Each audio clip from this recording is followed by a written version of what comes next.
Hello ನಮಸ್ತೆ friends, ಇವತ್ತು ನಾನು ಮಾಡ್ತಾ ಇದ್ದೀನಿ ಉತ್ತರ ಕರ್ನಾಟಕ ಥಾಲಿ ಮಾಡಲಿಕ್ಕೆ ಏನೇನು ಮಾಡ್ತಾ ಇದ್ದೀನಿ ನೋಡಿ. ಬನ್ನಿ ಫ್ರೆಂಡ್ಸ್, ನಾನು ಮಾವಿನಕಾಯಿ ಉಪ್ಪಿನಕಾಯಿ ಹಾಕ್ತಾ ಇದ್ದೀನಿ. ಮಾವಿನಕಾಯಿ ಉಪ್ಪಿನಕಾಯಿ ಹಚ್ಕೊಳ್ಳೋಣ, ಮತ್ತೆ ಮಾವಿನಕಾಯಿ ತೊಕ್ಕ ಹಚ್ಕೊಳ್ಳೋಣ.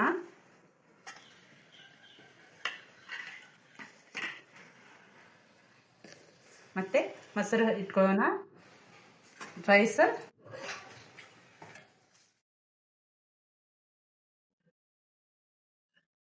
ಬೇಳೆ ಸಾಂಬಾರು,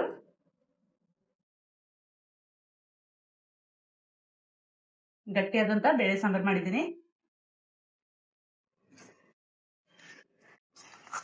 ನಾವು ಎಣ್ಗಾಯಿ ಬದ್ನಿಕಾಯಿ ಮಾಡಿದ್ದೀನಿ.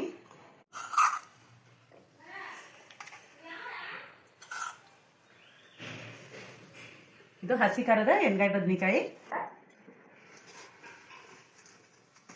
ಇವಾಗ ರೈಸ್ ಇಟ್ಕೊಳ್ಳೋಣ,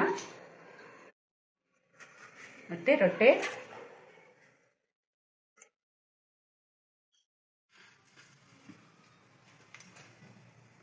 ನಮ್ಮಲ್ಲೇ ಫೇಮಸ್ ಆದಂತ, ಏನಿಲ್ಲ ಅಂದ್ರೂ ಉಳ್ಳಾಗಡ್ಡಿ ಮಾತ್ರ ತಿಂತಾರೆ, ಅದು ಕೂಡ ಇಟ್ಕೊಳ್ಳೋಣ.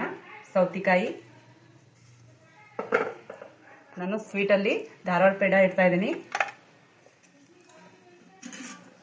ಹಪ್ಪಳ,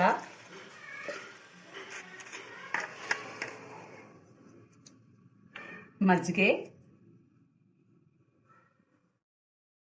ಮತ್ತೆ ಇದ್ರ ಜೊತೆಗೆ ಶೇಂಗಾ ಹಿಂಡಿ ಇಡ್ತಾ ಇದ್ದೀನಿ. ಇವಾಗ ಸ್ವಲ್ಪ ತುಪ್ಪ ಕೂಡ ಹಾಕೊಳ್ಳೋಣ. ನೋಡಿ ಫ್ರೆಂಡ್ಸ್, ಈ ತರ ಸ್ಪೆಷಲ್ ರೆಸಿಪಿ ಆದಂತ ನಮ್ಮ ಮನೆಯಲ್ಲಿ ಇವತ್ತು ಮಾಡಿದಂತ ಥಾಲಿ ರೆಡಿ. ನೀವು ಕೂಡ ಈ ತರ ಮನೆಯಲ್ಲಿ ಉತ್ತರ ಕರ್ನಾಟಕ ಸ್ಪೆಷಲ್ ರೆಸಿಪಿ ಮಾಡ್ತಿಂದು ಹೇಗಾಗಿದೆ ಅಂತ ಕಮೆಂಟ್ ಬಾಕ್ಸ್ ಅಲ್ಲಿ ತಿಳಿಸಿ ಫ್ರೆಂಡ್ಸ್. ಮಧ್ಯಾಹ್ನ ಬಿಸಿ ಬಿಸಿಯಲ್ಲಿ ಎಲ್ಲಿ ಹೊರಗಡೆ ಹೋಗ್ಲಾರ್ದ ಮನೆಯಲ್ಲಿ ಮಾಡ್ತಿದ್ದೀನಿ. ಈ ತರ ತಣ್ಣಗಾದಂತ ಮಜ್ಜಿಗೆ ಜ್ಯೂಸ್ ಕೂಡ ಮಾಡಿದ್ದೀನಿ, ತಂಪಾದಂತ ಮಜ್ಜಿಗೆ ಕೂಡ ಮಾಡಿದ್ದೀನಿ. ನೀವು ಕೂಡ ಈ ತರ ಮಾಡ್ತಿಂದು ಹೇಗಾಗಿದೆ ಅಂತ ಕಮೆಂಟ್ಸ್ ಬಾಕ್ಸ್ ಅಲ್ಲಿ ತಿಳಿಸಿ. ಲೈಕ್ ಮಾಡಿ, ಶೇರ್ ಮಾಡಿ.